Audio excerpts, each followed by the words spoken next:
Besh. So let us start. So thank you everyone for your kind attention and patience.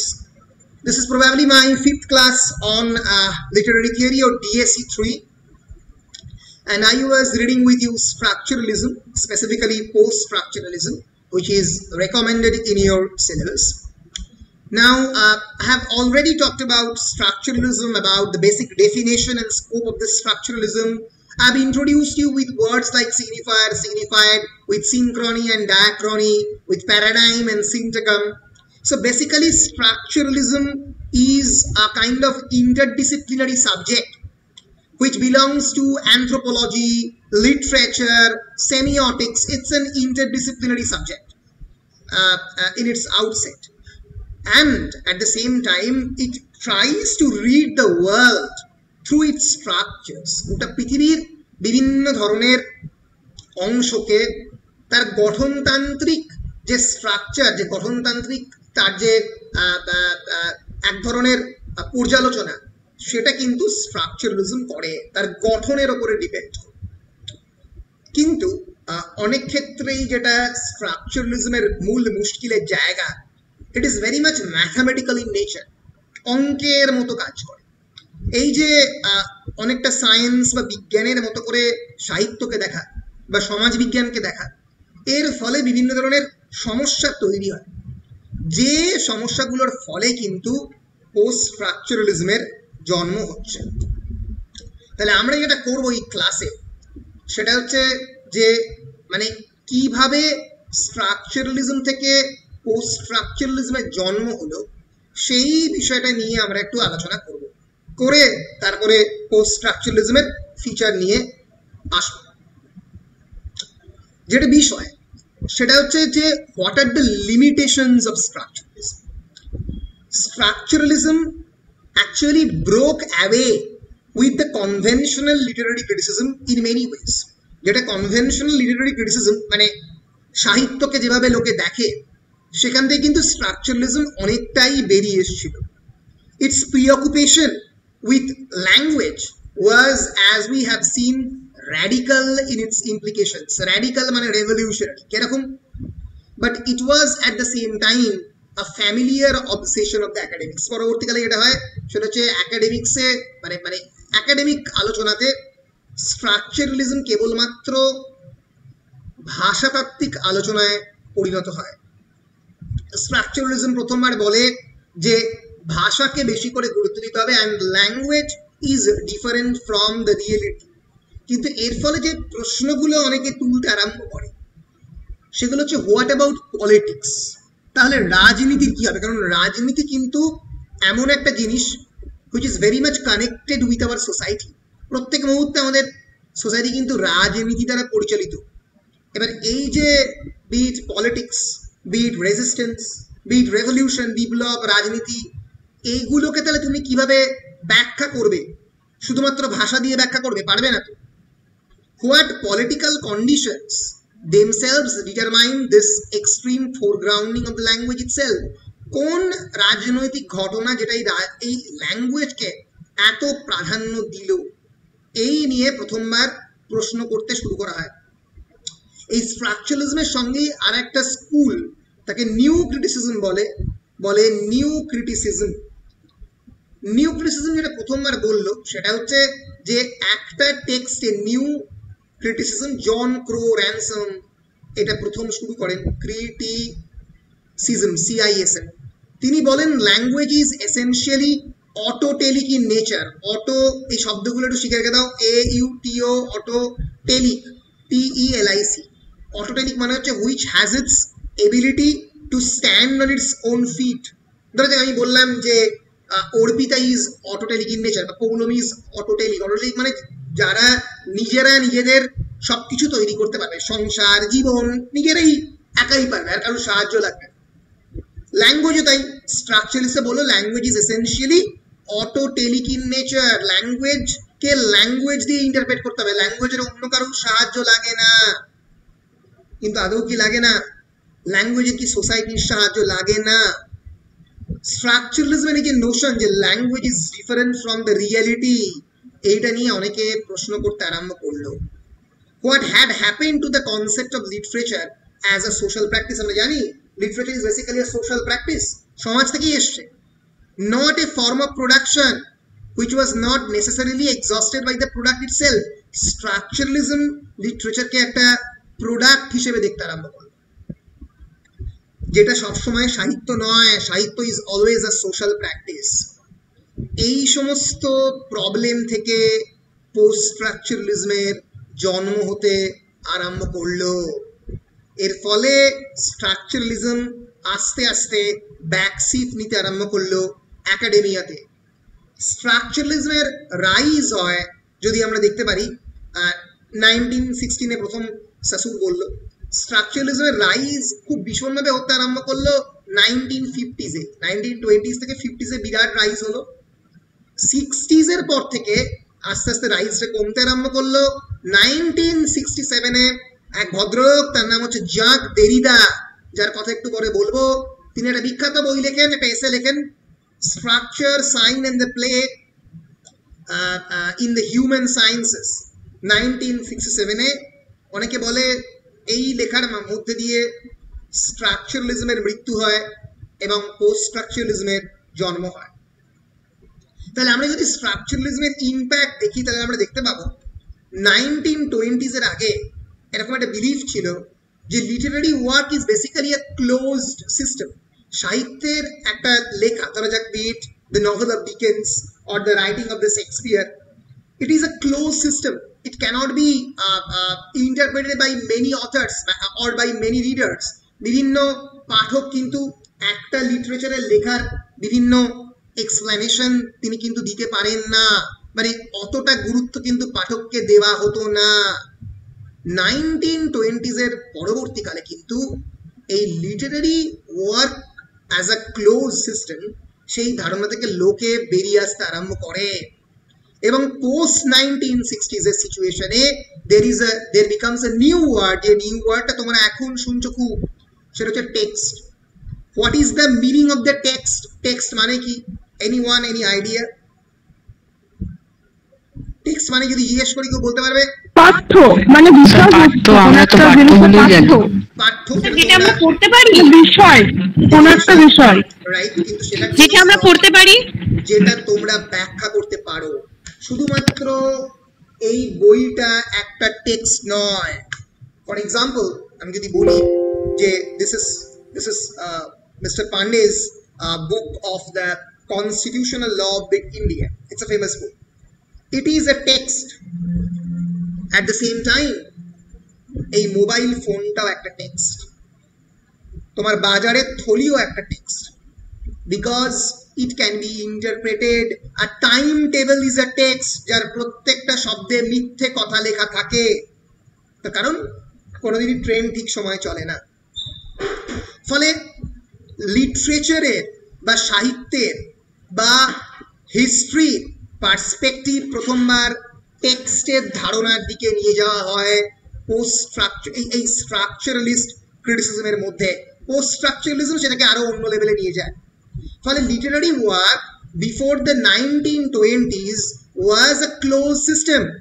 সবাই শেক্সপিয়ারের টেক্সটকে Shakespeare কেন কিরকম ভাবে লিখেছিল সেরকম ভাবেই পড়ার চেষ্টা করতো। এটাকে কি বলা হয়?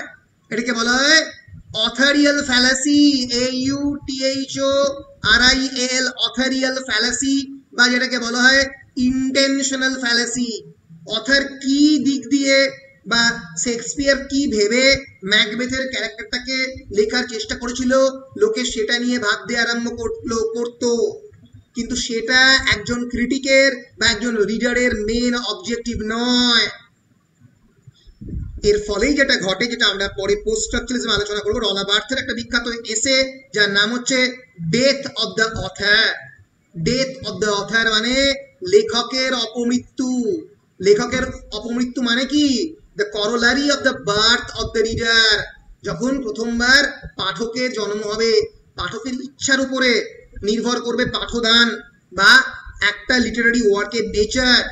So text actually means a linguistic construct which is open-ended in medium, which can be interpreted differently and giving rise to interpretations. Science of the interpretations means hermeneutics, এটা পরবর্তীকালে হারমেনিউটিক্স এর জন্ম দেয়। এই টেক্সটের সাথে ফেমিনিজমে যেটা বেশিরভাগ ক্ষেত্রে দেখা যায় না, এটা শুধুমাত্র ফেমিনিজমে নয়, এটা সবকিছুর ক্ষেত্রে রিলেটেড। এটা পরবর্তীকালে তোমরা পোস্ট কলোনিয়ালিজমে পাবে, এটা তোমরা পরবর্তীকালে পোস্ট স্ট্রাকচারালিজমে পাবে, মার্কসিজমে পাবে, সব জায়গায় পাবে। কিভাবে? আমি একটা এক্সাম্পল দিচ্ছি টেক্সটের। ফর এক্সাম্পল বাবর নামা বা হুমায়ুন নামা, এটাকে চিরকাল লোকে কিভাবে পড়েছে? আকবর বা তাদের জীবনী, অ্যাবসলিউটলি। কিন্তু পরবর্তীকালে পোস্ট কলোনিয়ালিস্টরা এটাকে বলতে শুরু করলো যে এর মধ্যে কি রয়েছে, এর মধ্যে একটা পাওয়ার পলিটিক্স রয়েছে। অর্থাৎ বাবর এই জীবনীটাকে লিখিয়েছেন, ফলে এটাকে একটা অথেন্টিক টেক্সট হিসেবে গণ্য করবো কি করবো না, কারণ আমি তো আমার সম্পর্কে ভালো কথা বলবোই। ফলে the symbol of the power, or for example এর মধ্যে জেন্ডারের কি থিম, ফর এক্সাম্পল এখানে কোনো মহিলা চরিত্রের কথা নেই।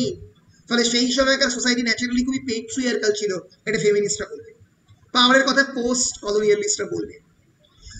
বুর্জুয়াদের কথা এখানে রয়েছে, এখানে প্রলেতারিয়েট বা সম্পূর্ণ খেটে খাওয়া মানুষের কথা নেই। ফলে মার্কসিস্টরা এই টেক্সটকে ইন্টারপ্রেট করবে as a text for exploitation, শোষণের হাতিয়ার বা যন্ত্র হিসেবে। ফলে টেক্সটের মধ্যে পাওয়ার, জেন্ডার, পলিটিক্স,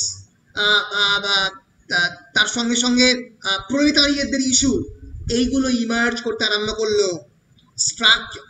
ভালো করে বোঝো, 1920s এর আগে স্ট্রাকচারালিজম, পোস্ট স্ট্রাকচারালিজম কিছুই নেই।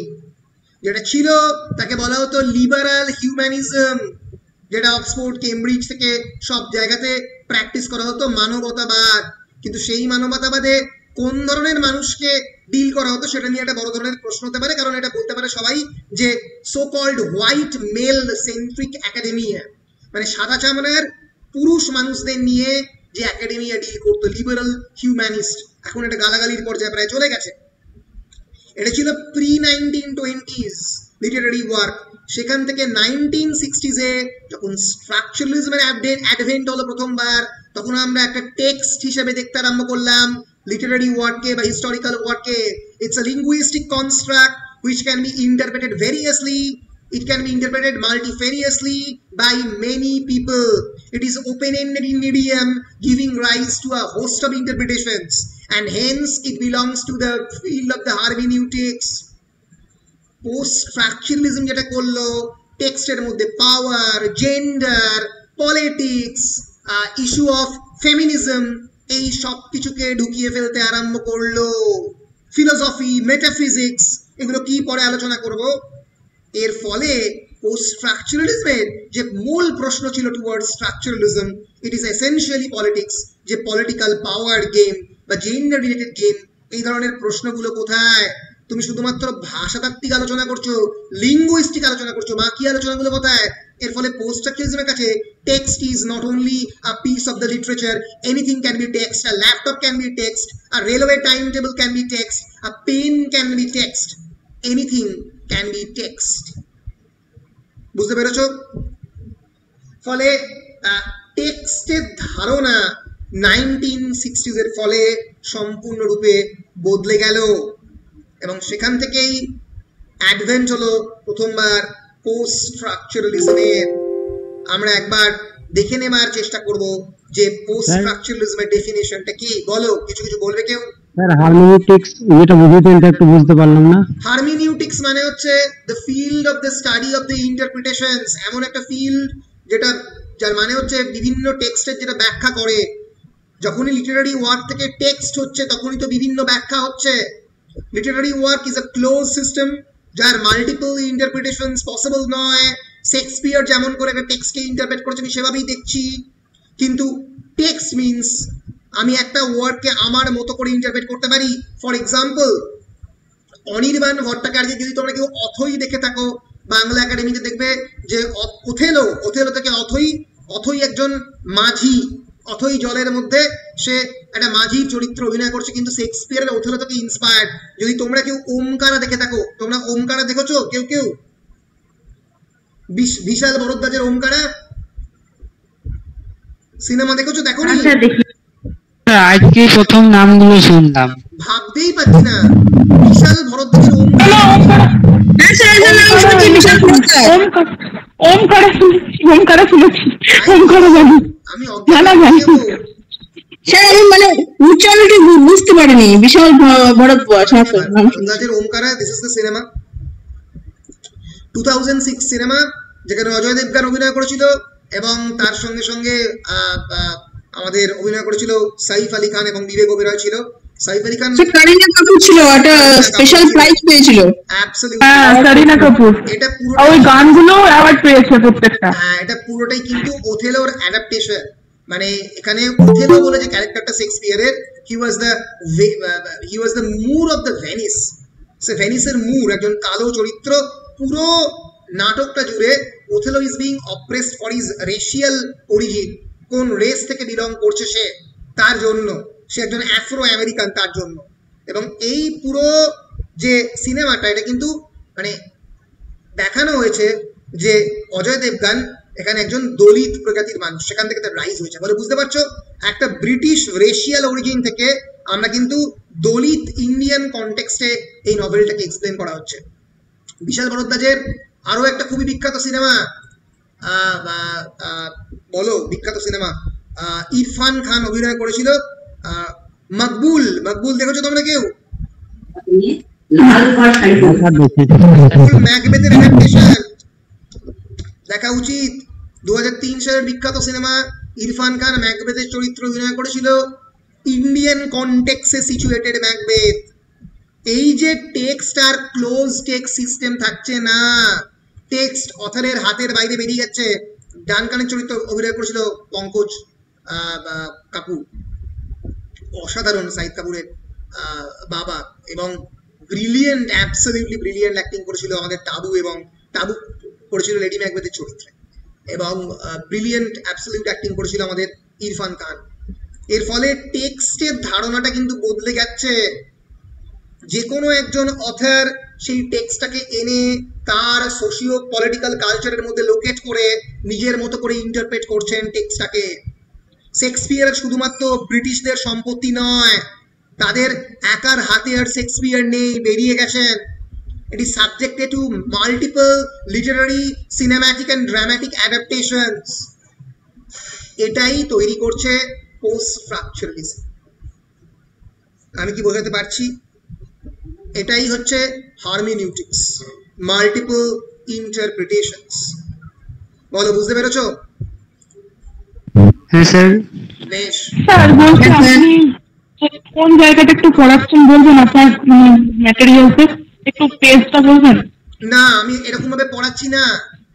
আমি যেটা ভাবে পড়াচ্ছি, যেভাবে লিটারারি থিওরিকে পড়াতে হয়, আমি মানে ওভাবে বলতে পারবো না যে অত নম্বর পেজটা পড়াচ্ছি। আমি মেটেরিয়াল ধরে পড়াচ্ছি না, আমি পুরোটাই পাওয়ার পয়েন্ট ধরে পড়াচ্ছি। আমার মেটেরিয়ালে আমি কয়েকটা ইম্পর্টেন্ট কোয়েশ্চেন দিয়েছি, যে কোয়েশ্চেনগুলো আসার সম্ভাবনা বেশি, তার বাইরেও প্রশ্ন আসতে পারে। আমি বারবার বলছি, লিটারারি থিওরিকে টেক্সটের মতো করে ধরে ধরে ভাবে পড়ানো যাবে না। তোমাকে পড়াতে গেলে পুরোটাই ওরকম ভাবে পড়াতে হবে, নাহলে আমি পড়াতেই পারবো না।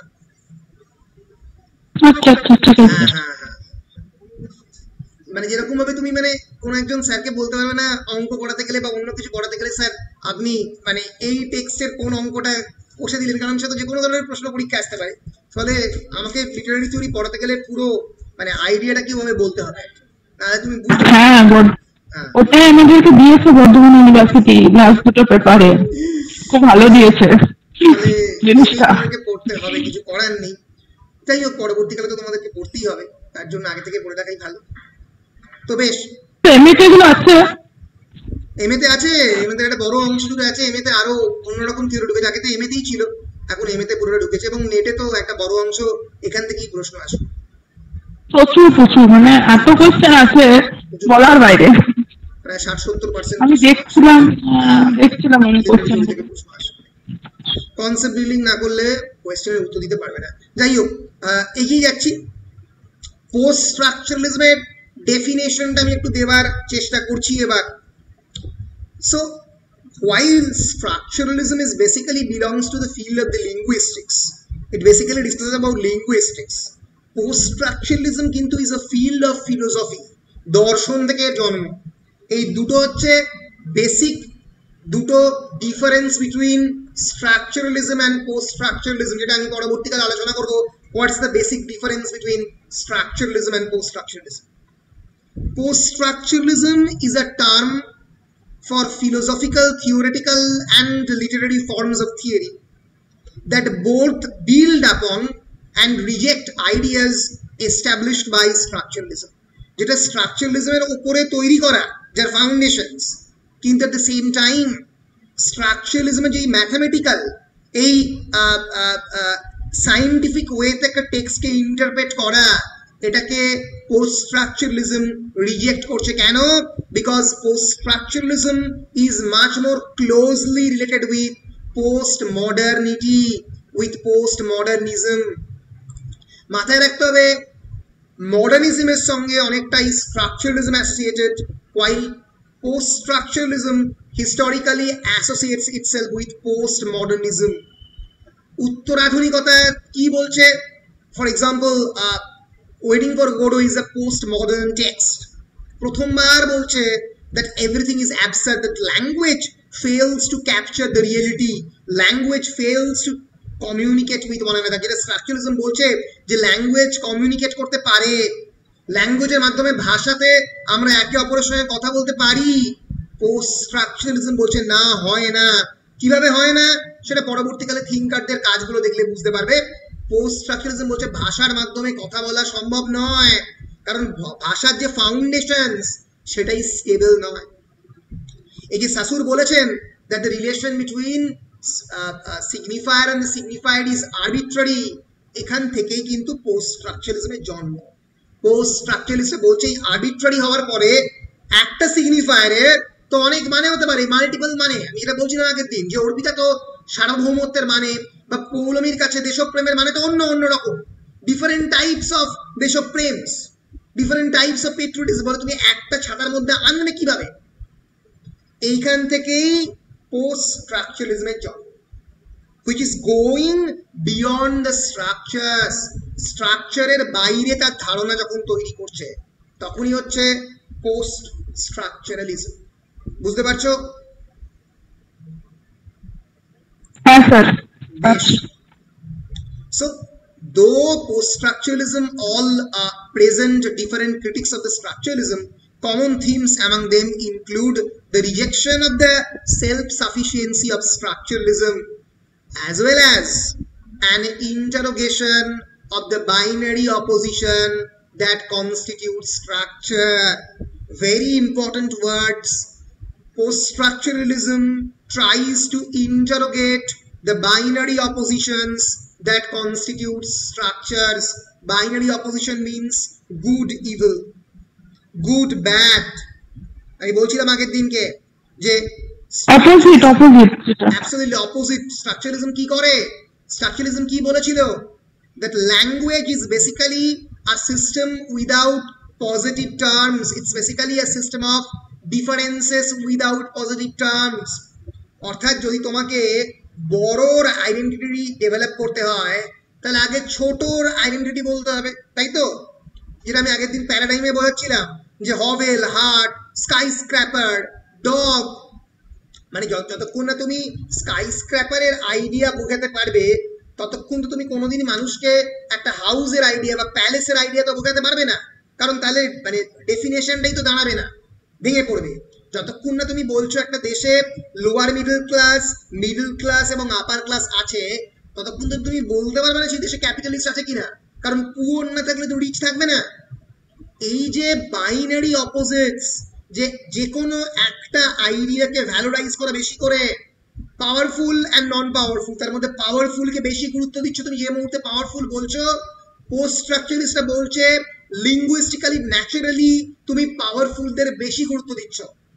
তুমি যখনই বলছো হোয়াইট, তুমি ব্ল্যাকদেরকে কম গুরুত্ব দিচ্ছ, হোয়াইটকে বেশি গুরুত্ব দিচ্ছ। সো এই politics of the binary opposites, একটা জায়গাকে তুমি বেশি গুরুত্ব দিচ্ছ আর একটাকে দিচ্ছ না।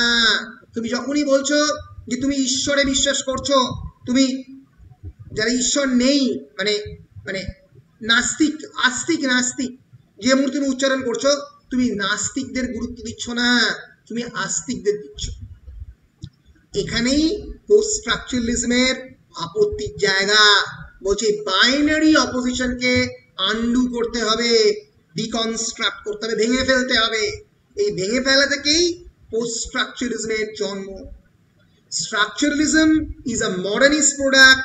Structuralism always talks about scientificity, always talked about structures, always talks about the linguistic structures, the grammar.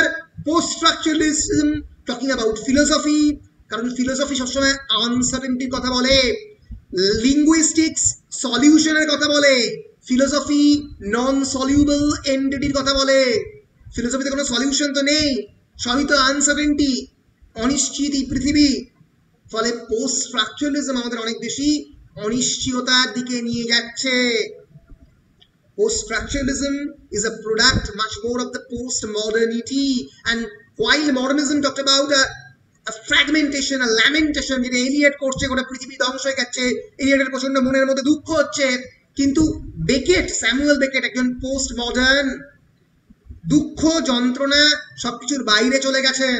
Vladimir and এস্ট্রাগন যখন ওয়েট করছে ওয়েটিং ফর গোডোতে, Godot G O D O T, where God becomes almost a dot, যখন ঈশ্বর একটা বিন্দু হয়ে গেছেন, কিছুই ম্যাটার করে না। We will swim into the fluid of the uncertainty, আমরা অনিশ্চয়তার যে তরল যে লিকুইড তার মধ্যে সাঁতার কেটে বেড়াবো। এই আইডিয়ার দিকে পোস্ট স্ট্রাকচারালিজম আমাদেরকে আনছে, মনে থাকবে। কোনটা ঠিক তাহলে? কোনটা ঠিক ভুলের দিকের ব্যাপারই নয়, প্রশ্নটাই ঠিক ভুল নয়, কারণ ফিলোসফিতে ঠিক ভুল আলাদা বলে কোনো ব্যাপার থাকে না। হোয়াইল স্ট্রাকচারালিজমে ঠিক ভুলের প্রশ্ন থাকে, পোস্ট স্ট্রাকচার যেমন একটা কথা বলো, যেমন একটা ঠিক শতাব্দী বলে নেন, বলো। যেমন ফিলোসফির কথাটা আপনি বললেন যে কোনোটা ঠিক বা কোনোটাকে ভুল বলা যায় না, সবই অ্যাপারেন্টলি বলা হয়। সেরকম একটা কথা আছে যে কোনো সঠিক ডিসিশন, মানে কোনো সঠিক ডিসিশন হচ্ছে কোনো ডিসিশনের এগেইনস্টে। যেমন হ্যাঁ, ঠিক ঠিক ঠিক, যেমন বলো, যেমন বলছো বলো। যেমন এই মুহূর্তে কোনো উদাহরণ তো মনে হচ্ছে না। ঠিক আছে। ফলে পোস্ট সব থেকে বড় হচ্ছে রাজনীতি, সব থেকে বড় এক্সাম্পল, মানে ঠিক বা ভুল বলে অ্যাবসলিউটলি। এবং পোস্ট স্ট্রাকচারালিজমের বিরাট বড় পার্ট হচ্ছে পলিটিক্স। পোস্ট স্ট্রাকচারালিজম পলিটিক্স কে অ্যাড্রেস করে, বলে যে লিটারেচারের প্রত্যেকটা ছত্রে ছত্রে পলিটিক্স। এক্সাম্পল দিচ্ছি, জেন আয়ারের যে মহিলা চরিত্রটা যাকে নিয়ে পরবর্তীতে ওয়াইড সার্কাসম লেখা হয়েছে, জেন আয়ারটাকে যদি ব্রিটিশ পয়েন্ট অফ ভিউ, ওই জন্যই লিটারারি থিওরিতে পার্সপেক্টিভ খুব ইম্পর্টেন্ট, যেটা বলছিলাম না, গেজ বা পার্সপেক্টিভ কেন ইম্পর্টেন্ট। কারণ যদি তুমি জেন আয়ারকে একটা 1949 এর ব্রিটিশ টেক্সট হিসেবে দেখো, তাহলে তুমি দেখবে এখানে একটা মহিলা চরিত্র যে বরাবরই রিপ্রেসড এবং সাপ্রেসড এন্ড অপ্রেসড, যাকে আলটিমেটলি যে এই গল্পের যে মূল পুরুষ চরিত্র, হু ইজ অলসো ব্রিটিশ, যাকে আলটিমেটলি অ্যাকসেপ্ট করবে, এবং এই গল্পের যে চিলেকোঠার উন্মাদিনী, the mad women in the attic, সে নিজেকে জ্বালিয়ে মারা যাবে, বার্থা ম্যাসন। কিন্তু ওয়াইড সার্গাসসি ওই বার্থা ম্যাসনের পার্সপেক্টিভ থেকে লেখা, একজন রেশিয়াল পার্সপেক্টিভ থেকে, একটা ব্ল্যাক আফ্রিকান উইমেনের পার্সপেক্টিভ থেকে লেখা। তার কাছে পৃথিবীটা কেমন ছিল, বার্থা ম্যাসনের পৃথিবী, তার কাছে একটা ক্রেওল উম্যান একটা হোয়াইট ম্যানকে বিয়ে করছে, জ্যামাইকান উম্যান, তার কাছে সেটা কত বড় অপারেশনের জায়গা। এটাই কিন্তু তোমাকে পোস্ট স্ট্রাকচারালিজম বলবে এবং পোস্ট কলোনিয়ালিজম বলবে। বারবার বলছি যে থিওরি এই জন্যই শিখতে হবে, কারণ পার্সপেক্টিভ বোঝার জন্য। তোমরা একটা টেক্সটকে যখন পড়ছো, একটা নির্দিষ্ট পার্সপেক্টিভে পড়ছো, সেই পার্সপেক্টিভের অন্য দিকটার কাহিনী তোমাকে জানতে হবে। যখনই তুমি সেই টেক্সটটাকে অন্য দিক দিয়ে পড়ছো, যে না এই মানুষটার উপরে তো অপারেশন হয়েছে, গল্পের হিরোইনকে আমরা কেবলমাত্র হিরোইন হিসেবেই দেখেছি, আমরা দেখেছি যে সে কতটা অপ্রেসড, তবে দেখিনি তো যেটা ব্ল্যাক আফ্রিকান উইমেনের পক্ষে অপারেশনটা, জ্যামাইকান ক্রিওল উইমেনের পক্ষে অপারেশনটা কত বেশি। ফলে তখনই কিন্তু যখনই এখানেই চলে আসছে কোয়েশ্চেন অফ দ্য পলিটিক্স, কারণ একটা হোয়াইট ব্রিটিশ মেল এই জ্যামাইকান ক্রিওল উইমেনটাকে সবসময় মার্জিনালাইজ করে রেখেছে, অ্যাটিকের মধ্যে, চিলেকোঠার ছাদের মধ্যে কাজের লোক দিয়ে বন্দিনী করে রেখেছে। এই পার্সপেক্টিভটা তুমি যে মুহূর্তে বুঝতে আরম্ভ করছো, তখনই তোমার সেন্স অফ দ্য পলিটিক্সের রিয়েলাইজেশন হতে আরম্ভ করছে। এটাই পোস্ট স্ট্রাকচারালিজম। বুঝতে পারছো?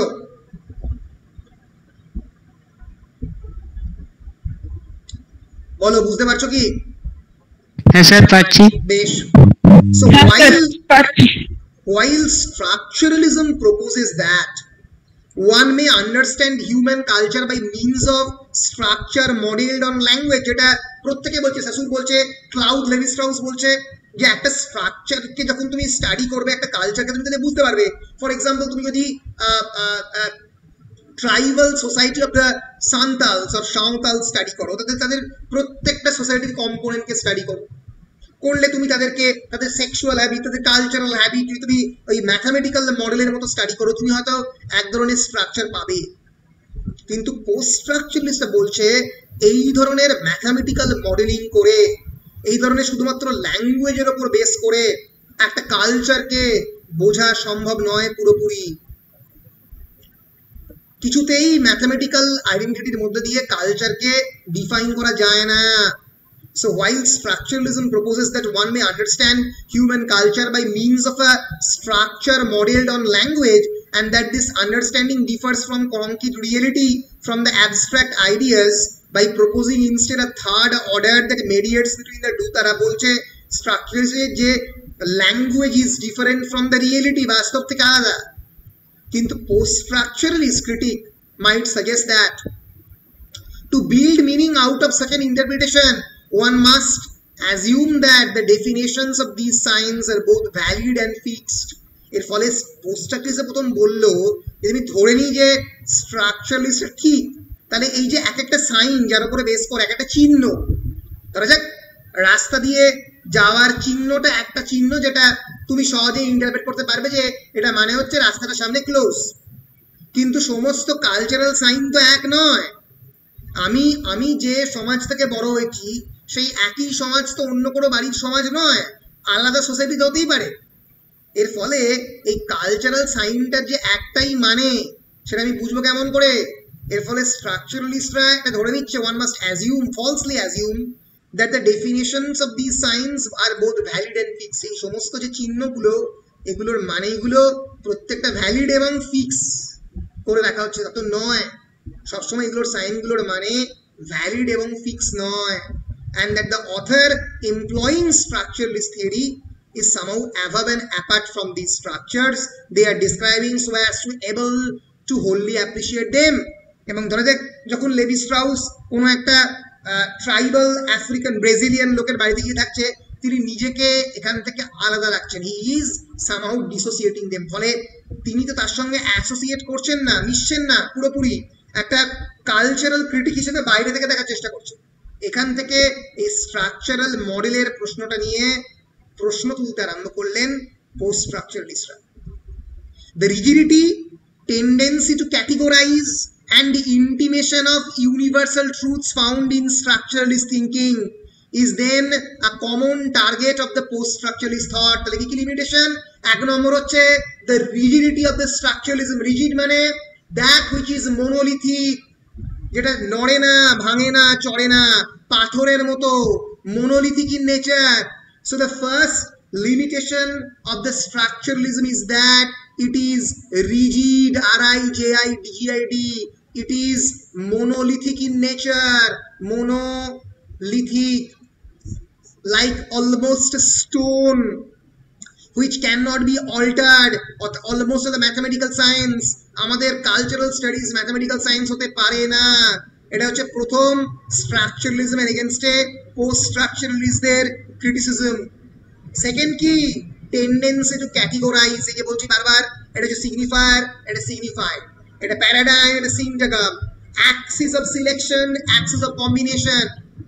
এই যে বারবার এক ধরনের শব্দ দিয়ে, শব্দের খেলা দিয়ে প্রত্যেকটা ভাষার জিনিসকে আমি ক্যাটেগরাইজ করছি, এটা এ, এটা বি, এটা সি, এটা ডি, এভাবে দেখানোর চেষ্টা করছি। এটা নিয়ে প্রশ্ন তুলছেন পোস্ট স্ট্রাকচারালিস্টরা, বলছেন হয় না, এরকম ভাবে হতে পারে না। সোসাইটির কালচার অনেক বেশি ভ্যারিড, অনেক বেশি মাল্টিফেরিয়াস। আমি যদি বলি that it is a text, a bottle can be a text, it can be যে আমি একটা ভালো দামি মদ খেয়ে এর মধ্যে ঢেলে হোয়াইট রামটাকে জলের মতো করে খাচ্ছি। ফলে মানে এটাকে এরকম ভাবে তুমি ব্যাখ্যা দিতে পারো। Of course you have that freedom and liberal and of course you have that liberty. ফলে একটা টেক্সটকে এভাবে যখন আমি ইন্টারপ্রেট করতে পারি, আমি তো একটা মানের দিকে নিয়ে যেতে পারি না। এটাই হচ্ছে পোস্ট স্ট্রাকচারালিস্টদের একটা মূল বক্তব্য স্ট্রাকচারালিজম নিয়ে। and of course the intimation of the universal truth মানে এই গোটা পৃথিবীতে এক ধরনের সত্যই আছে, অনেকগুলো সত্য নয়। কিন্তু পোস্ট স্ট্রাকচারালিজম বললো যে সত্য বলে নেই কিছু। একটা রূপম ইসলামের গান ছিল না 22 শ্রাবণে, সত্যি বলে সত্যি কিছু নেই। এই যে foundational concept of the truth, তাকে পোস্ট স্ট্রাকচারালিজম আক্রমণ করছে। যে দেখবে পরবর্তীকালে আমরা পড়বো দেরিদা, আমরা দেখবো পোস্ট স্ট্রাকচারালিস্টরা সত্য, ঈশ্বর, পৃথিবী, মানব সভ্যতা, মানবতা এই ধরনের শব্দকে পছন্দ করে না। হিউম্যানিস্ট, লিবারেল, ট্রুথ, কারণ ওরা মনে করে যে সত্য বলে কোনো কিছু এক্সিস্ট করে না। ফলে এই যে এস্টাবলিশ যে ধারণাগুলোকে, সেই ধারণাগুলোকে যে ভেঙে দেওয়ার চেষ্টা করছে, একটা complete breaking away of the structures, এগুলো কিন্তু আমরা পোস্ট স্ট্রাকচারালিজমের মধ্যে প্রথমবারের জন্য দেখতে পাচ্ছি। বুঝতে পারছো? এবার আমরা কয়েকজন পোস্ট স্ট্রাকচারালিস্ট ক্রিটিকের নাম বলবো, যাদেরকে নিয়ে আমরা পরবর্তী ক্লাসে আলোচনা করব, এবং যাকে নিয়ে বেশি আলোচনা করব তিনি হচ্ছে জাক দেরিদা, ফ্রেঞ্চ অ্যালজেরিয়ান থিঙ্কার, যাকে নিয়ে তোমাদের পরীক্ষায় মূল প্রশ্নগুলো আসবে, তাকে আলোচনা করব। রলা বার্থকে নিয়ে আলোচনা করব, অবশ্যই মিশেল ফুকো, দ্য ফ্রেঞ্চ, দেখবে একটা বড় অংশ ফ্রেঞ্চ এই পোস্ট স্ট্রাকচারালিস্ট, কারণ ফ্রেঞ্চ হচ্ছে ফিলোসফির আতুর ঘর। ফিলোসফির যাবতীয় আলোচনা ফ্রান্স থেকে তার জন্ম, এবং ফ্রেঞ্চ স্টুডেন্ট মুভমেন্ট 1968, আমি পরবর্তীকালে এটা নিয়ে পড়াবো, যেটা কিন্তু পোস্ট স্ট্রাকচারালিজমকে জন্ম দেয়। The 1968 student uprising, very important, 1968 student uprising of France, বিশ্ববিদ্যালয় ভেঙে দেয়, বিশ্ববিদ্যালয় থেকে ছেলেরা বেরিয়ে আসে, বলে যে এই দিনের পর দিন এই ধরনের সাবজেক্ট যেগুলো আমাদের বিশ্ববিদ্যালয়ে পড়ানো হয় সেগুলো আমরা পড়বো না, নতুন সাবজেক্ট পড়বো। এর ফলে যে বিভিন্ন এই যে সাবজেক্টের মধ্যে যে ইন্টারডিসিপ্লিনারি নেচার, ইতিহাসের মধ্যে সাহিত্য, সাহিত্যের মধ্যে রাজনীতি, রাজনীতির মধ্যে বিজ্ঞান, এটি ঢুকে পড়ছে প্রত্যেক মুহূর্তে। এটাই মে 1968 স্টুডেন্ট রেভলিউশন যেটা ফ্রান্সে তৈরি হয়, তার সব এই রেভলিউশনের প্রোডাক্ট এরা প্রত্যেকটা থিঙ্কার। অবশ্যই এই মুভমেন্টের সঙ্গে খুব ভীষণভাবে যিনি জড়িত ছিলেন তার নাম হচ্ছে Jean Paul shirt, one of the greatest philosopher. তোমরা তার কথা পড়বে খানিকটা। জাঁ পল সার্ট, SARTRE, তার প্রায় ছাত্র প্রত্যেকে এরা, যাদের কথা এই পোস্ট স্ট্রাকচারালিজমে রয়েছে। রলা Barthes, Jacques Derrida, Michel Foucault, খুবই কালারফুল মানুষ। This is Michel Foucault. Derrida আমার খুবই প্রিয় থিঙ্কার, মানে সম্পূর্ণ ন্যাড়া মাথার একটা অত্যন্ত মানে জ্ঞানী এবং ঝকঝকে একটা মানুষ। দুলুজ, গাইলস দুলুজ, খানিকটা আমরা পড়ার চেষ্টা করবো। রাইজোম্যাটিক থিঙ্কিং, আত্মহত্যা করেছিলেন অদ্ভুতভাবে। জুডিথ বাটলার এখনো বেঁচে আছেন, কোভিডে আক্রান্ত হলেন। এবং জাঁ বদ্রিয়া এবং জুলিয়া ক্রিস্তেভা, এরা ফেমিনিজমও আছে। হাইপার রিয়েলিটিতে জাঁ বদ্রিয়া তোমাদের সিলেবাসে আছে। তো এর মধ্যে দেরিদা, ফুকো এবং বদ্রিয়া, এইটা নিয়ে আমরা পোস্ট স্ট্রাকচারালিজমের ধারণাগুলোকে আলোচনা করতে আরম্ভ করব, এদের আইডিয়ার উপর বেস করে খুব ভীষণভাবে। বলো পরিষ্কার এতদূর কিনা? মোটামুটি হ্যাঁ sir.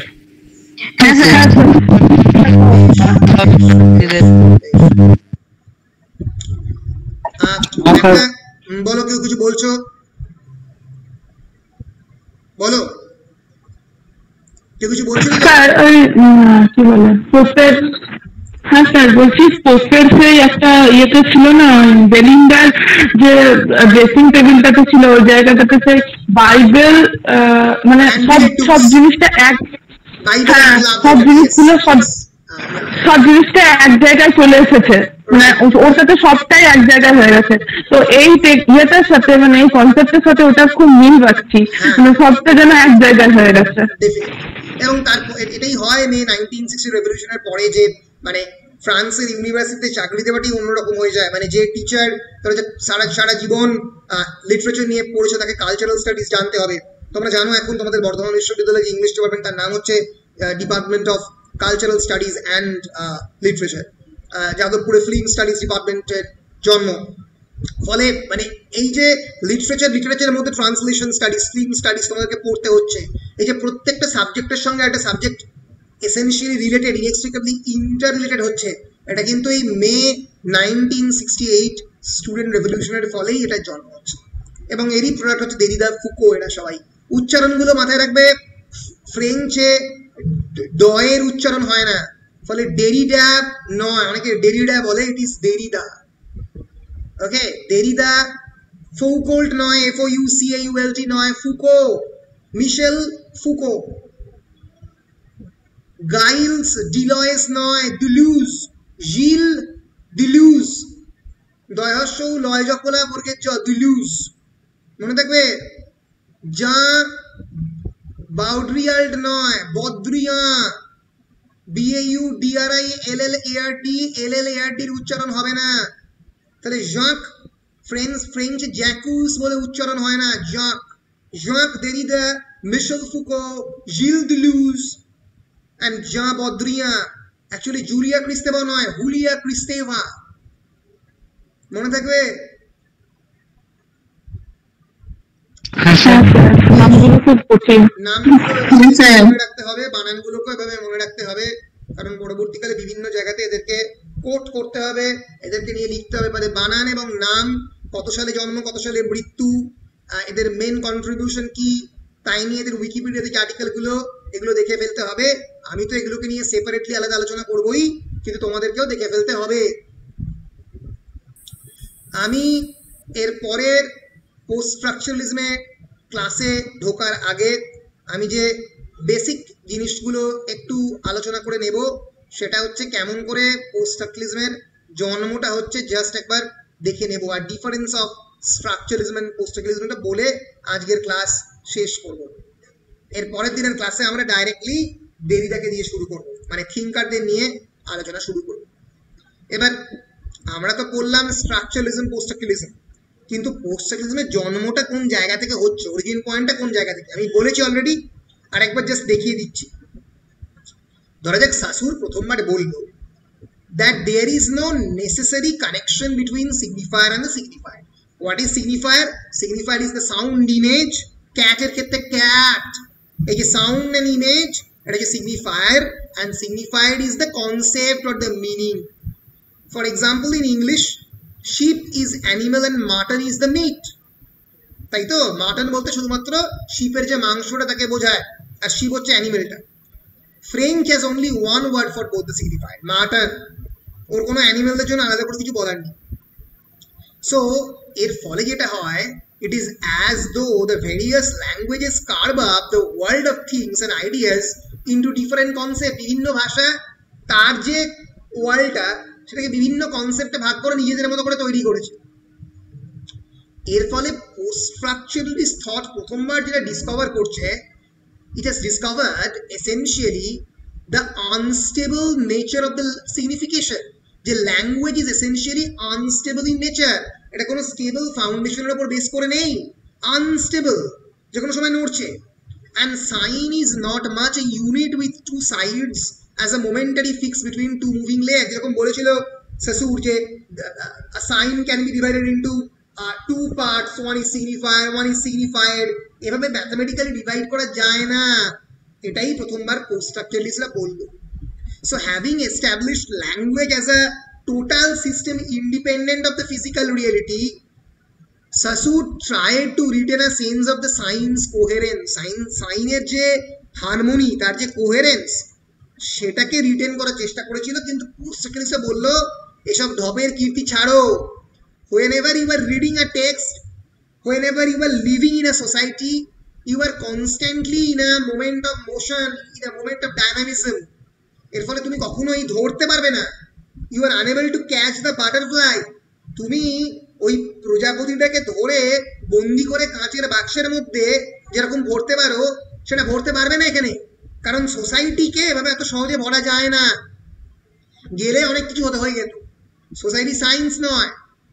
So another way of putting what we have just said is that meaning is not immediately present in a sign. খুব ইম্পর্টেন্ট, মানে কিন্তু একটা সাইনের মধ্যে সবসময় থাকে না, এই জন্যই সিগনিফায়ার আর সিগনিফাইড, এই জন্যই পোস্ট স্ট্রাকচারালিস্টরা সিগনিফাইডে বেশি গুরুত্ব দেয়, সিগনিফাইডে নয়, সরি সিগনিফায়ারে গুরুত্ব দেয়, সিগনিফাইডে নয়। তুমি কেমন ভাবে দেখছো?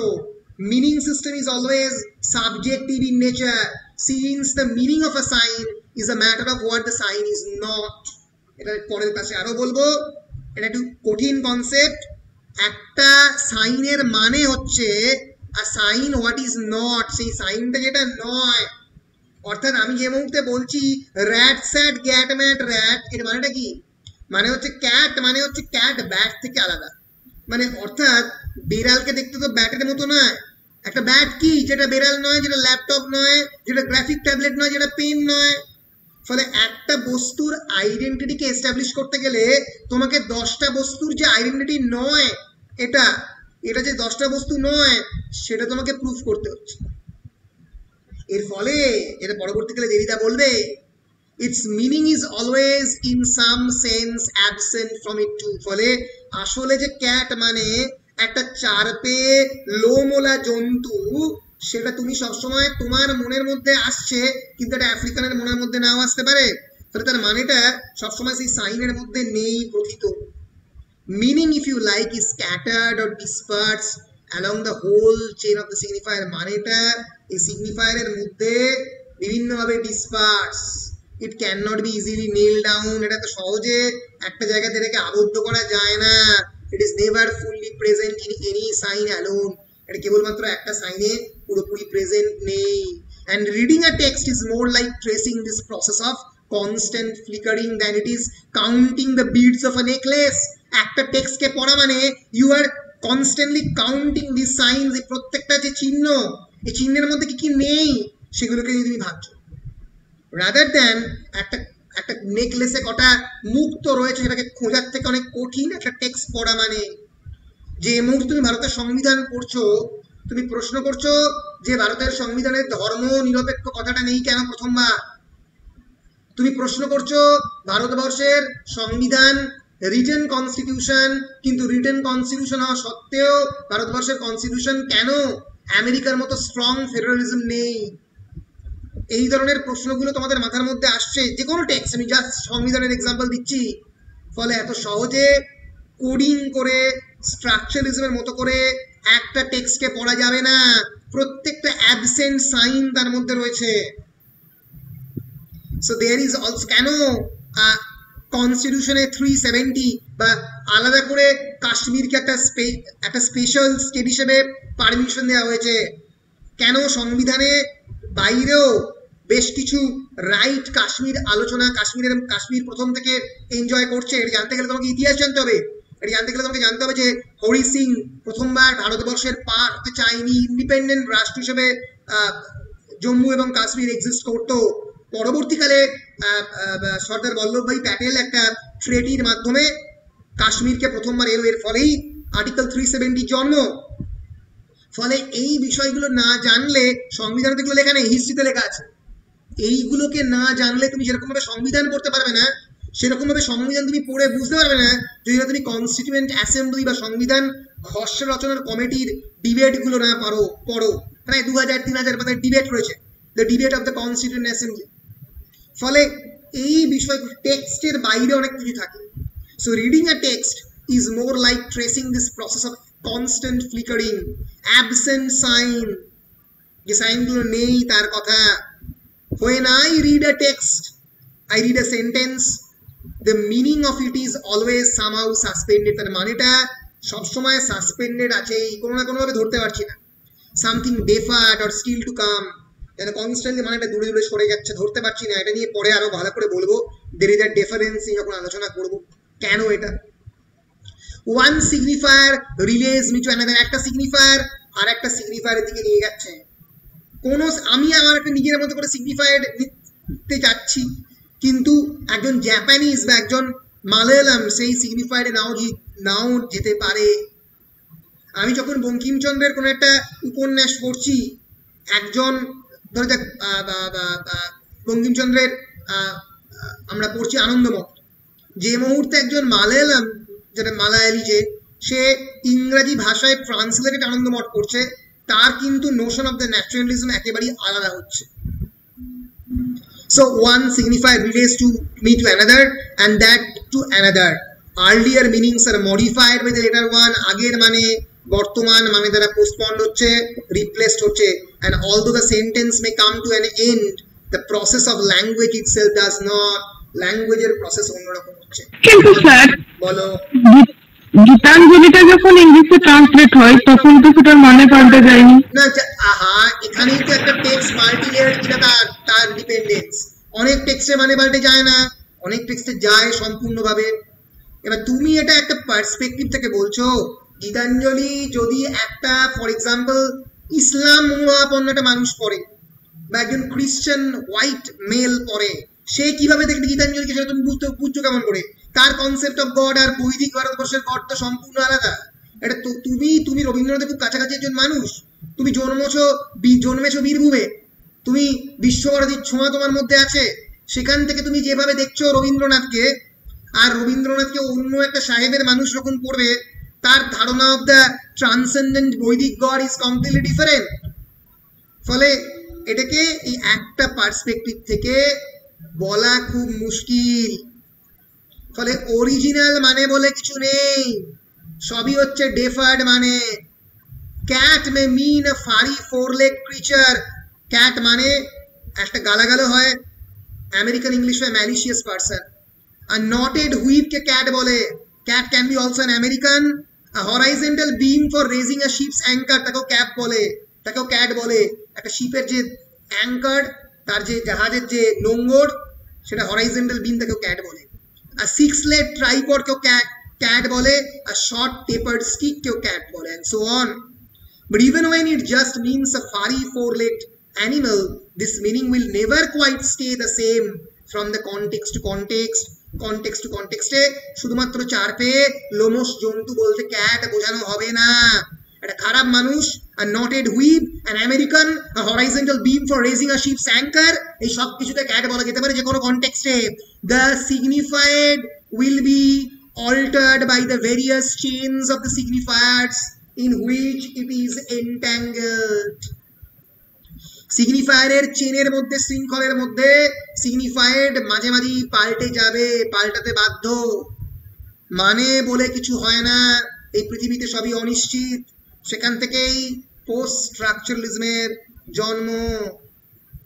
একটা বিখ্যাত পোস্ট স্ট্রাকচারালিস্ট টেক্সটের এক্সাম্পল দিচ্ছি। ফর এক্সাম্পল আমি অনেক ক্ষেত্রে বলেছি, ফ্রান্স কাফকার বিখ্যাত টেক্সট দ্য মেটামরফোসিস 1915 লেখা গ্রেগর সামসার গল্প, যেখানে one fine morning suddenly Gregor Samsa wakes up, and he wakes up himself as almost as a bug-like creature. হঠাৎ করে দেখলে সকালবেলা ঘুম থেকে উঠে শতাব্দী আর শতাব্দী নেই, একটা আরশোলা হয়ে গেছে। তাহলে কি হবে? যে দেখো হাত পা গুলো আর হাত পা নেই, আরশোলা হয়ে গেছে। Gregor Samsa, who wakes up one morning to find himself inexplicably transformed into a huge insect, একটা বিরাট বড় ইনসেক্টে পাবলিশ হয়েছে। তোমরা দেখেছো যে তোমরা পড়বে রাইনোসেরাস 1959 ইউনেস্কোর বিখ্যাত টেক্সট, যেখানে over the course of 3 acts the inhabitants of a small provincial French town turn into rhinoceros. প্রত্যেকে রাইনোসেরাসে পরিণত হচ্ছে, সবার গায়ের চামড়া সবুজ হয়ে মাথার মধ্যে একটা শিং হচ্ছে। এটার মানে কি? মানে কিছু নেই, আবার মানে আছে। অর্থাৎ আমাদের চারপাশের পৃথিবীর মানুষগুলো প্রত্যেকে একটা ইনসেনসিটিভ ডিসেন্সিটাইজড ক্রিচারে পরিণত হচ্ছে। অর্থাৎ রাইনোসেরাস এখানে এমন একটা সিগনিফায়ার যেটা রাইনোসেরাসকে ইমপ্লাই করছে একটা অ্যানিমেলকে, আবার অন্যদিকে ইনসেনসিটিভিটি অফ দ্য হিউম্যান বিইং এই সিগনিফায়ারকেও মানে করছে। মেটামরফোসিস মানে করছে the literal transformation, transmigration of Gregor Samsa into a giant insect। আবার অন্যদিকে মানুষের যে প্রত্যেক দিনের মানবতা থেকে পরিবর্তন, মানুষ যে একটা আসলে ইনসেক্ট, এই গোটা পৃথিবীতে একটা নরকের কীট, তার দিকে সাজেস্ট করছে। ফলে একটা নির্দিষ্ট সিগনিফায়ার থেকে অনেকগুলো সিগনিফায়ারের জন্ম দিচ্ছে literature, specifically modernist and post modernist literature. একটা মানেতে নয়, অনেকগুলো মানের দিকে যাচ্ছে নিয়ে। এবং এগুলোকে অনেকেই অ্যাবসার্ডিস্ট টেক্সট বলে। অ্যাবসার্ড অ্যাপারেন্টলি, এটাকে অ্যাপারেন্টলি ইললজিক্যাল মনে হতে পারে, কিন্তু ডিপ সিকেটলি এর মধ্যে লজিক রয়েছে। দ্বিতীয় বিশ্বযুদ্ধোত্তর পৃথিবীতে একটা ইনসেনসিটিভ মানুষের যে জন্ম, ফ্যাসিস্ট এবং এক ধরনের স্ট্যালিনিস্ট যে পলিটিক্যাল ডক্ট্রিন, নাৎসি যে পলিটিক্যাল ডক্ট্রিন, তার বিপক্ষে কথা বলছে রাইনোসেরাস এবং মেটামরফোসিসের মতো টেক্সটগুলো। ফলে কুইন ভিক্টোরিয়ার রেইন থেকে চলে যাওয়া, ফার্স্ট ওয়ার্ল্ড ওয়ার এবং তারপরে Second World War, League of the Nations এর জন্ম হওয়া এবং মৃত্যু, স্টক মার্কেটের ক্র্যাশ, হিটলারের রাইজিং অফ দ্য পাওয়ার এবং অ্যাবসলিউটলি অ্যাটমিক বোম এক্সপ্লোশন, যেটা মানুষের জীবনের মধ্যে একটা অদ্ভুত অনিশ্চয়তা জন্ম দিয়েছিল। Apollo landing on the moon, মানুষ চাঁদে পৌঁছলো প্রথমবার। অনেকে প্রশ্ন তুললো আদৌ চাঁদে পৌঁছলো তো নাকি একটা শুটিং হয়েছিল। এইটা একটা হাইপার রিয়েল পৃথিবী। প্রথমবার টেলিভিশন সেটে মানুষ যুদ্ধ দেখছে লাইভ, এর আগে কোনোদিন দেখেনি যুদ্ধ, শুনেছে অ্যাটমিক বোমের এক্সপ্লোশন হচ্ছে। আরো পরে 1992-তে প্রথমবার লাইভে যুদ্ধ দেখলো, যখন সাদ্দাম হোসেন আফগানিস্তান আক্রমণ করলো। একটার পর একটা বিমান আকাশে উড়ে গেল, গিয়ে জাস্ট ইরাক এবং ইরানকে ধ্বংস করে দিয়ে বেরিয়ে চলে। এর আগে কোনোদিন হাতে বিয়ার নিয়ে আমেরিকানরা live commentary of the war শোনেনি, সেই প্রথমবার শুনলো। ফলে এই অনিশ্চিত পৃথিবী অনেক কিছু জন্ম দিচ্ছে। স্যামুয়েল বেকেটের বিখ্যাত উক্তি, যেটা তোমরা ওয়েটিং ফর করতে পাবে, হ্যাম বলছে, we are not beginning to mean something. আমরা কি কোনো মানের কথা বলছি? Clov, mean something, you and I mean something. That's a good word. এটা খুব ভালো জোক ছিল। তুমি আর আমি এটা মানের কথা বলবো? মানের কথা কি কিছু হয়? মানে বলে কি কিছু হয়? ফলে এই যে element of satire, dark humour, incongruity, abasement of the reason, controversy regarding the philosophical condition of being nothing, মানুষ যেটা নাথিং এ পরিণত হচ্ছে, being into nothingness, বিখ্যাত সার্টের বই বিইং এন্ড নথিংনেস, যদি অন্য কনটেক্সটে। তো এই বিষয়গুলো নিয়ে প্রথমবার মানুষ আলোচনা করতে আরম্ভ করলো, এবং এর ফলে মানুষ যে প্রশ্নগুলো তুলতে আরম্ভ করলো যে what are the foundations of your life, তোমার জীবনের যে মূল জিনিসগুলো কি কি, মানুষ বুঝতে পারছে না। অনিশ্চিত একটা পৃথিবী। ইটার্নাল ট্রুথ বলে কি কিছু হয়? ইউনিভার্সাল ট্রুথ, শাশ্বত সত্য বলে কিছু হয়? তুমি তোমার সেলফকে কেমন ভাবে ডেসক্রাইব করবে? স্যার, রেভলিউশন যখন ঘটে, কোনো কিছু রেভলিউশন যখন ঘটে, তখন তো কিছু একটা সত্যকে বেসিস করে ঘটে। হ্যাঁ ঘটে, সেই সত্যটা তো টিকে থাকে না। ফর এক্সাম্পল ফ্রেঞ্চ রেভলিউশন ঘটেছিল equality, fraternity and equality, fraternity, আমি ভুলে গেলাম, লিবার্টি, ইকুয়ালিটি, ফ্র্যাটার্নিটি। তারপরে এলো রেইন অফ দ্য টেরার, সন্ত্রাসের রাজত্ব। নেপোলিয়ন যে বিপ্লবের জন্মদাতা, সেই পরিণত হলো বিপ্লবকে মারার কারিগর হিসেবে, একজন অটোক্র্যাট হিসেবে। একই জিনিস, সেম জিনিস সর্বত্র। মাও সেতুং বিপ্লবের জন্মদাতা, বিপ্লব থেকে একনায়কত্বের জন্ম দিয়েছে। হিটলার রেভলিউশন করে তো হিটলার ক্ষমতায় এসেছিল। কিভাবে এসেছিল? একটা সাধারণ মানুষ ওখানে বড় ক্ষমতার দিকে যাচ্ছে, একজন বিরাট বড় একনায়কতান্ত্রিক ফ্যাসিস্ট নেতায় পরিণত হলো। স্ট্যালিন মার্কসের ধারণায় উদ্বুদ্ধ যে কৃষকদের পাশে থাকবে বলে স্বতঃপ্রণোদিত ভাবে থাকলো, কিভাবে পরপর মানুষগুলোকে খুন করলো। ফলে এইটাই বলছে যে এই ইটার্নাল ফাউন্ডেশন অফ ট্রুথ বলে, শাশ্বত সত্য বলে কিছু হয় না, বিপ্লব হলেই বলে কিছু হয় না, আর অরিন্দম ঘোষ বলেও কিছু হয় না। এই দিকে পোস্ট স্ট্রাকচারালিজম আমাদের নিয়ে যাচ্ছে। সেলফ বলে কিছু হয় না, সেন্ট্রাল মিনিং বলে কিছু হয় না, ইউনিটি বলে কিছু হয় না। ফলে স্ট্রাকচারালিজম এবং পোস্ট স্ট্রাকচারালিজম যদি আমরা ডিফারেন্স বলি, কি difference? It is basically a difference in the epistemology. Epistemology মানে কি? অনেক আগে বলেছি, বলা উচিত, বারবার বলেছি, না বলতে পারলে বুঝবো হবে না। বলো, এপিস্টেমোলজি মানে কি?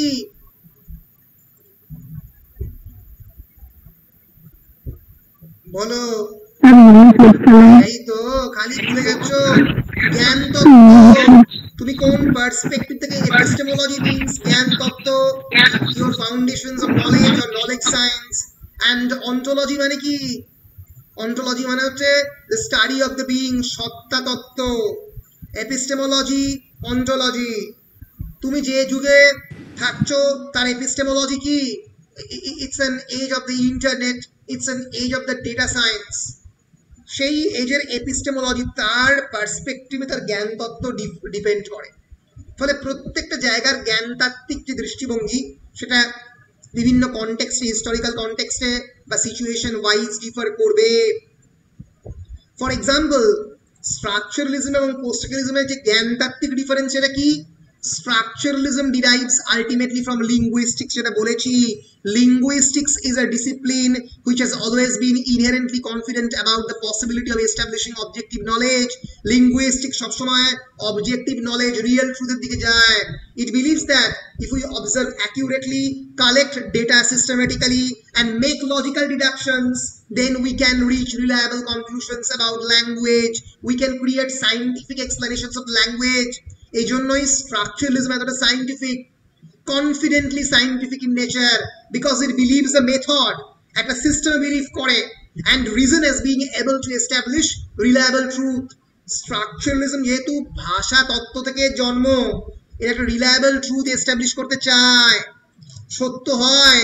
কিন্তু পোস্ট স্ট্রাকচারালিজম তো ফিলোসফিক্যাল ইন নেচার, আর ফিলোসফি প্রথম থেকেই অনিশ্চিত।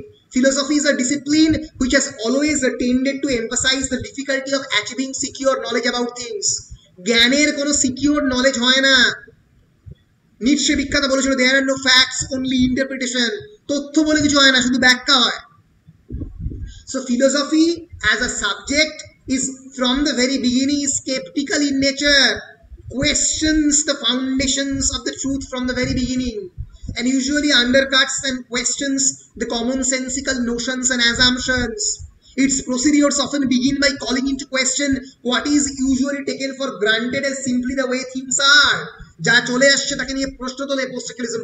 Post-structuralism inherits this habit of skepticism and intensifies it. ফলে we cannot know anything for certain. এর ফলেই structuralist writing point of view hermeneutics.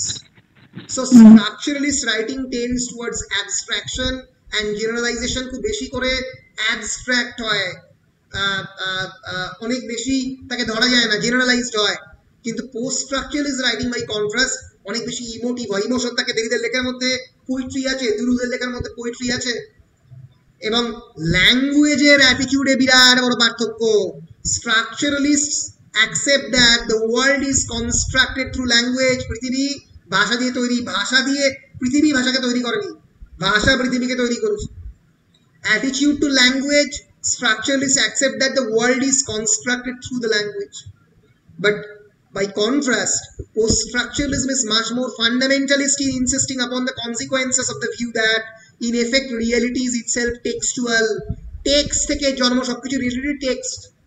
এই টেক্সটটাকে লোকজন কেমন করে ইন্টারপ্রেট করবে তার উপরে নির্ভর করছে। The verbal sign in its view is constantly floating free of the concept it is supposed to designate.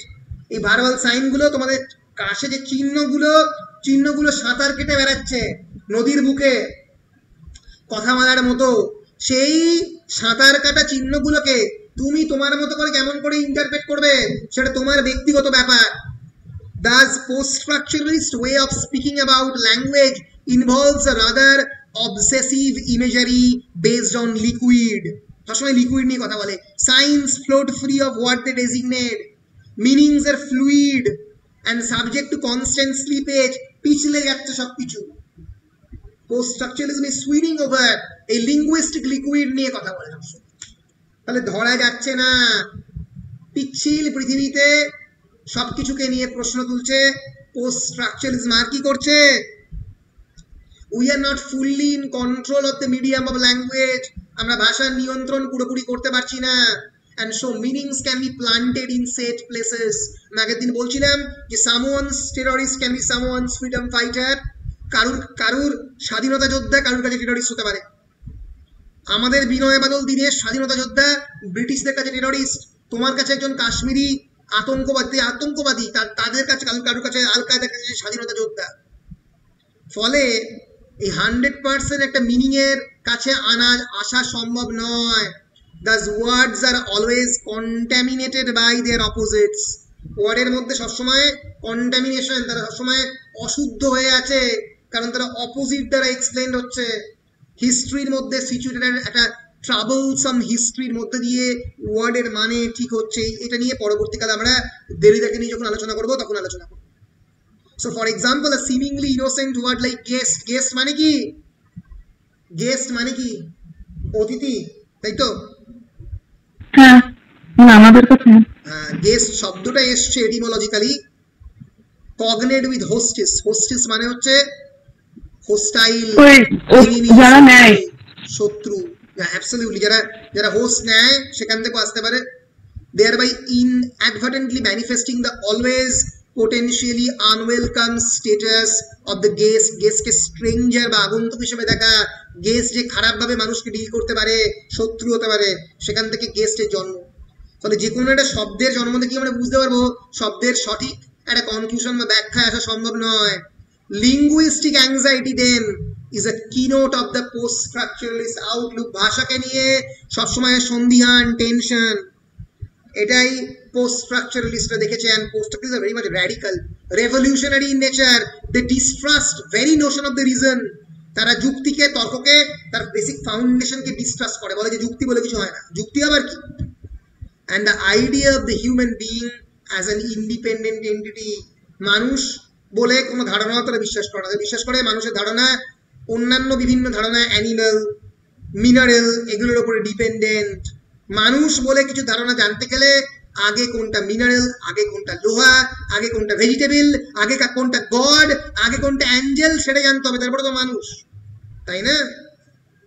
ফলে preferring the notion of the dissolved or constructed subject whereby we may think of as the individual is really a product of the social or linguistic forces, that is not an essence at all, merely a tissue of the textuality. মানুষ শুধুমাত্র social বা linguistic ফোর্সের product নয়, merely a tissue of the textuality. মানুষের text, তাকে differently interpret করা যেতে পারে। ফলে thus its torch of skepticism burns away the intellectual ground on which the Western civilization is built. যে ভিত্তির ওপরে এই পাশ্চাত্য সভ্যতা দাঁড়িয়ে রয়েছে সেটাকে প্রায় পুড়িয়ে খাক করে দিতে পারে পোস্ট স্ট্রাকচারালিজম। জাজমেন্টাল যারা হয় এটা তাদের জন্য খুব ভালো তুলে দিচ্ছে একদম। না, জাজমেন্টাল মানে জাজমেন্টাল জিনিসগুলোকে প্রশ্ন করে, পোস্টালিজম সবকিছু নিয়েই প্রশ্ন। হ্যাঁ, মানে জাজমেন্টাল যারা হয় না তাদের দিকে একটা প্রশ্ন ছুড়ে দিচ্ছে যে তুমি কি ঠিক, এরকম একটা কোশ্চেন করছে। ইয়েস। তাহলে যদি আমরা একটা ডেফিনেশন খুঁজি, এটার মানে হবে post-structuralism is an intellectual movement in philosophy that began in the 1960s. It remains an influence not only in philosophy but also in the wide sets of subjects like history, cultural criticism, politics, literature, art. Post-structuralism is often seen as a dissenting position. Assent মানে যে অনুমতি দিচ্ছে, dissent মানে সবসময় অনুমতি দিচ্ছে না। For example, with respect to the sciences and to the established moral value, এর বিপক্ষে প্রশ্ন তুলে দিচ্ছে established moral value এর বিপক্ষে কে? post-structuralism. So in a sense, post-structuralism is both a continuation and a rejection of the intellectual project that preceded its structuralism. Structuralism কে প্রশ্নের মুখে দাঁড় করাচ্ছে। So post-structuralist thinkers all present different critics of structuralism, but common themes include the rejection of the self-sufficiency of the structuralism and language. তাকে নিয়ে সবসময় প্রশ্ন তুলছে। তো এই হচ্ছে মোটামুটি পোস্ট স্ট্রাকচারালিজমের ক্যারেক্টারিস্টিক। পরের দিনও অল্প বলবো, বলে আমরা দেরিদায় যাব। পরের দিন দেরিদা শুরু করবো পোস্ট স্ট্রাকচারালিজমের আরো অন্যান্য কয়েকটা বেসিক অল্প কয়েকটা জিনিস বলে। So these are some of the greatest post Derrida, Foucault, and this is Lacan. Jacques Lacan, ফ্রয়েডের পরবর্তীকালে one of the greatest psychoanalytic thinker. So যাই হোক, এর পরের ক্লাসে পোস্ট স্ট্রাকচারালিজম নিয়ে দু একটা শব্দ আছে বাকি বলা, সেটা নিয়ে বলে আমি ডাইরেক্টলি মুভ করব জাক দেরিদাকে। বলো, বুঝতে পারলে কিনা পোস্ট স্ট্রাকচারালিজমের বেসিক জিনিসগুলো? বাকিরা? তবে আমাদেরকেও আরেকবার পড়ে নিতে হবে ব্যাপারটা, তোমাদেরকেও পড়তে হবে। তোমরা পড়ো, আর কোনো প্রশ্ন থাকলে আমাকে গ্রুপে জিজ্ঞেস করবে।